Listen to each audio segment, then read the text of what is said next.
एक समय की बात है, एक बुजुर्ग गुरु एक आविष्कारक और वैज्ञानिक थे।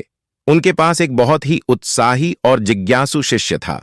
गुरु ने शिष्य को बहुत कुछ सिखाया, लेकिन एक दिन उन्होंने उसे एक सवाल पूछा, तुम्हें सबसे अधिक क्या चीज पसंद है? शिष्य ने कहा, गुरु जी, मुझे अध्ययन करना बहुत पसंद है। गुरु ने मुस्कुराते हुए कहा, ठीक है, पर एक नया काम करके देखो, तुम्हें एक गहना बनाना है।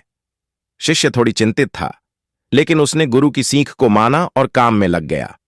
वह बहुत मेहनत करता रहा, लेकिन उसका गहना बनता नहीं था।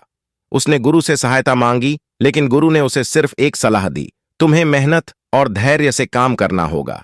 शिष्य ने फिर से कोशिश की और धीरे धीरे उसकी कला में सुधार हुआ।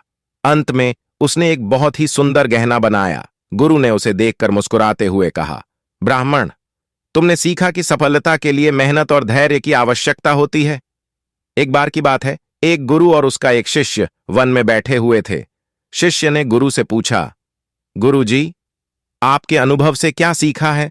गुरु ने हंसते हुए कहा, जिस दिशा में तू ध्यान देगा वहीं तेरा मार्ग बनेगा।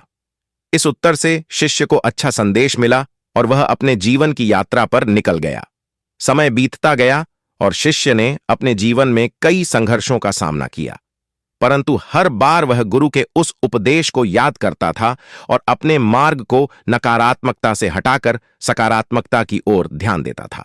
अंत में उसने अपने लक्ष्य को प्राप्त किया और अपने सपनों को हकीकत में बदल दिया। उसकी सफलता का राज था, उसने कभी उदासी नहीं मानी और हमेशा गुरु के उपदेश का पालन किया। इस कहानी से हमें यह सीखने को मिलता है कि गुरु और शिष्य के बीच जो अटूट बंधन होता है, वह जीवन को परिपूर्णता की दिशा में ले जाता है। एक बुजुर्ग गुरु और उसका शिष्य एक गांव में रहते थे। गुरु का शिष्य बहुत उत्साही और निरंतर सीखने की इच्छा रखता था। एक दिन गुरु ने उससे कहा, शिष्या, तू मुझसे कुछ सीखता है ना, तो आज तू मुझे एक बात सिखा दे। शिष्य ने आश्चर्य से पूछा, क्या गुरु जी, आप मुझसे कुछ सीखना चाहते हैं? गुरु ने कहा, हाँ, मुझे यह सीखना है कि विनम्रता और सहयोग से कैसे अधिकारियों का मनोबल बढ़ाया जा सकता है। शिष्य ने ध्यानपूर्वक सुना और फिर गुरु के साथ कुछ समय बिताया। उसके बाद गुरु ने उसे धन्यवाद दिया और कहा, तूने मुझे यह सिखाया कि नम्रता और सहयोग से हम किसी भी समस्या का समाधान कर सकते हैं। इस कहानी से हमें यह सीखने को मिलता है कि गुरु और शिष्य एक दूसरे से कुछ ना कुछ सीखते रहते हैं और सहयोग और समर्थन के माध्यम से वे एक दूसरे को समृद्धि में बढ़ाते रहते हैं।